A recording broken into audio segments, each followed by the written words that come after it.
Welcome to a look at the MA5 and 37 ICWS. I'm with the Blue Falcon Guard, and we're going to talk about something that exactly 0 people other than, well, you, will care about. And while we're at it, we're going to take a look at one of the most ubiquitous weapon systems in the setting. From dirty rock throwers, rebels, and people that talk entirely too much, to purple-blooded horse-hoof four-lipped weirdos that talk about honor and all that jazz while looking like somebody that had a dark day and decided to commit suicide with a shotgun, then flinched the shot. And with over 165 years of service, this thing has certainly been one of the okayest frontline combat implements that the UNSC has ever fielded. Miss Raya Armory, in their infinite wisdom, decided that they were going to go away from traditional rifle designs and make the rather interesting choice to force every soldier and Marine to load their rifles from their armpit. Originally designated the Infantry Combat Weapon System, once it was adopted, it would immediately be designated something far more reasonable by the UNSC Army and Marine Corps, the MA37 and the MA5 respectively.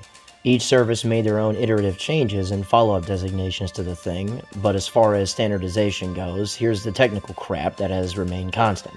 It's a gas-operated, air-cooled, short-stroke piston design with a 20-inch heavy-profile barrel and 7.62 by 51mm. Again, just to go ahead and keep things in the weird department, Miss Raya Armory decided that they were going to make the decision to make this a bullpup design, fed by double-stack 32 to 36 round magazines, or quad-stack 60-round magazines, virtually ensuring that left-handed dudes were either gonna get right-handed, or simply not serving combat arms. And before anybody says, oh, look at Blue Falcon over here talking trash, well, actually, procurement package allowed to change the bolt out easily or rotate it over and place a lefty E-port cover on it. How many of you have actually visually seen a left-handed troop? Much less than that, how many of you have actually seen a wore-out handgun recoil spring replaced in an armory? I rest my case. But I guess, fuck lefties of any sort isn't the worst policy I've ever heard, even if that is a little far. Anyways, as far as rate of fire, accuracy, and ammunition used, this is where we start getting into the institutions that use them, as they seem to agree on very little and influence design changes that in some cases have led to radical changes in performance. So let's get into that. The Army decided to take a simple, soldier-friendly approach with a reduced-weight, shorter-cut receiver and reduced-weight electronics package, along with a telescopic stock and a fire rate at 600 rounds per minute, with a bolt lock, but not a release, making it easier to hump it and its ammo around all day. In addition to this, a decision was made to use a compensator rather than a flash suppressor as a muzzle device, resulting in a lighter, flat-shooting rifle with an emphasis on its select-fire nature as its first consideration, rather than trying to make it a target rifle, a departure from traditional military considerations and priorities up to that point. Considering also that standard issue magazines for this thing are at a 32 round capacity, it makes for a simple, balanced, tight, light package for what it is, that still retains smart link capability. Considering also that the standard anti-personnel ammunition doesn't overpenetrate dudes, you can expect it to hit hard enough to matter and cause enough damage to sit dudes down a little quicker. Terminal ballistics and whatnot. And through over a century and a half's worth of use, the design has remained virtually unchanged, even with the MA40. The Army tends to be stubborn and kind of stupid. It always has been. But at the very least, the end result here makes sense, and doesn't seem to take anything away from the dude using it, which is not the same for every iteration of the ICWS line. The Marine Corps and the Navy decided that they were going to go in a more confusing direction with this that under certain circumstances makes one rather puzzled. Starting with a more similar iteration to the MA37, the MA5C was primarily used by the Marine Corps, with the same rate of fire, magazines, and barrel profile.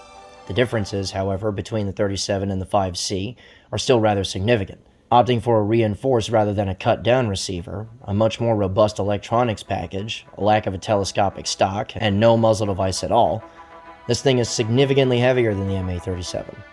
While these things together will likely fill medroll with more broken dudes, it seems to have the same effect that the compensator does on the 37.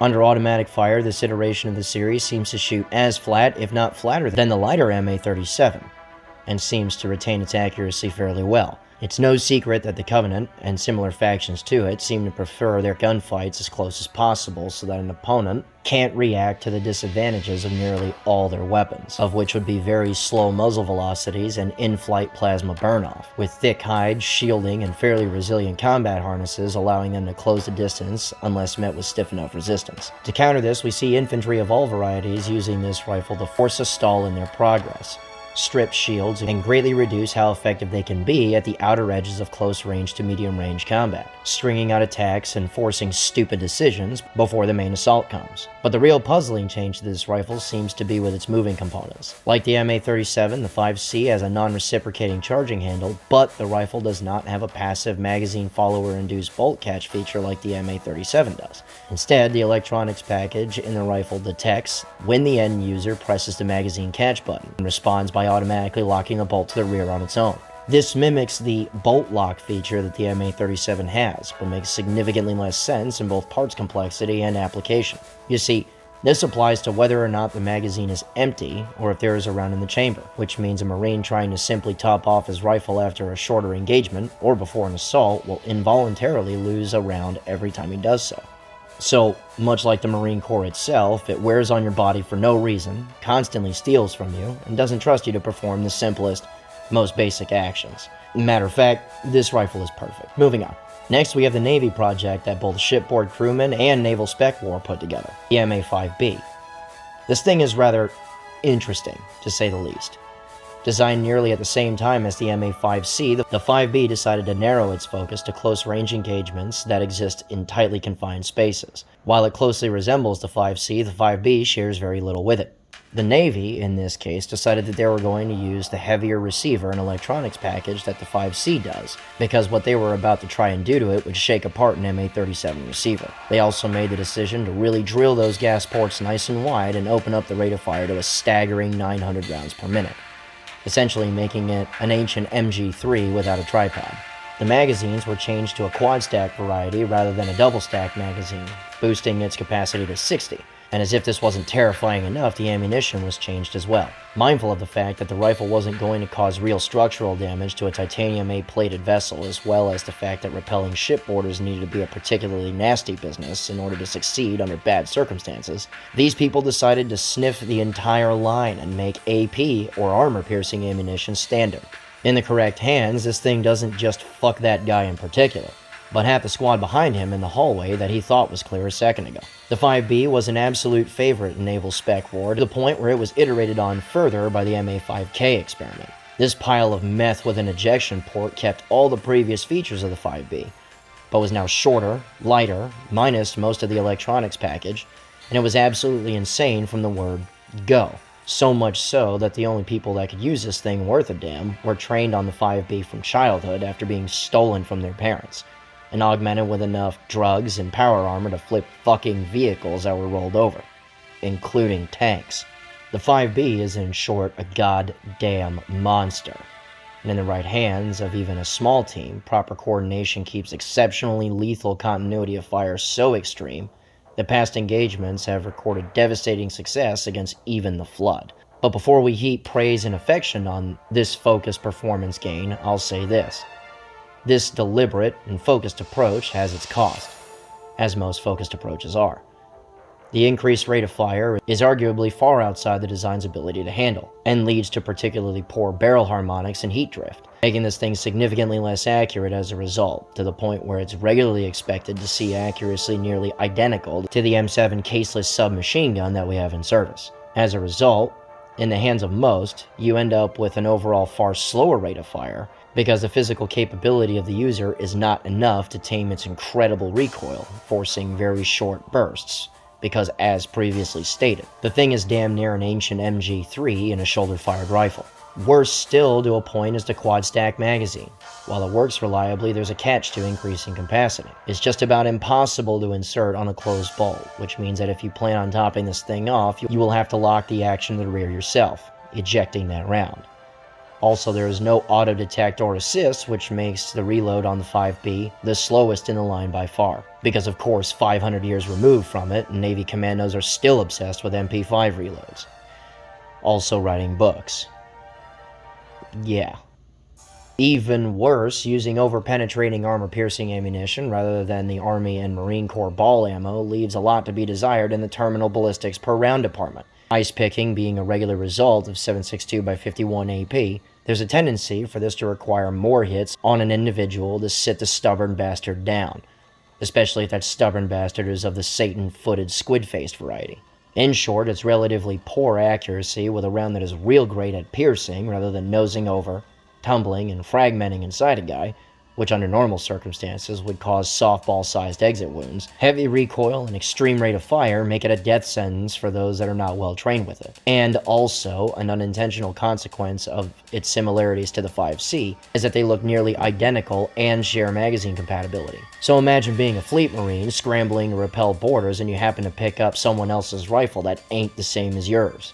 Hell of a surprise. Even in well-trained hands, it can feel anemic from time to time because of these previously mentioned characteristics, and of course, if the individual is on his own. It's widely regarded as best to use in tandem with other individuals, or teams of well-trained individuals, coordinating with each other and compensating for its shortcomings. I figure that the best way to summarize the 5B and the Navy's approach is with this quote. On our own, we are merely sticks, brittle and easy to break. But bonded together, we create a single, unbreakable, almighty faggot, prepared to out-gay this gay with even more gay, which likely came from some petty officer someplace. These makes and models culminate into the modern variant, the MA5D and the MA40, which takes bits and pieces from all previous iterations, such as a lighter overall rifle, modularity for non-smart link optics, a short-cut receiver, and a return to the telescopic stock, returning the rate of fire to 600 rounds per minute, and a dual-port compensator, making it the flattest shooting and most accurate rifle in the series. And similar to the MA40, no bolt lock or release, or weird characteristics that steal ammunition from the operator. It and the MA40 are a prime example of a refit program that grants a line of products supernatural longevity. All of these variants have been compatible with the standard flashlight, suppressors, master key shotguns, and the M301 grenade launcher.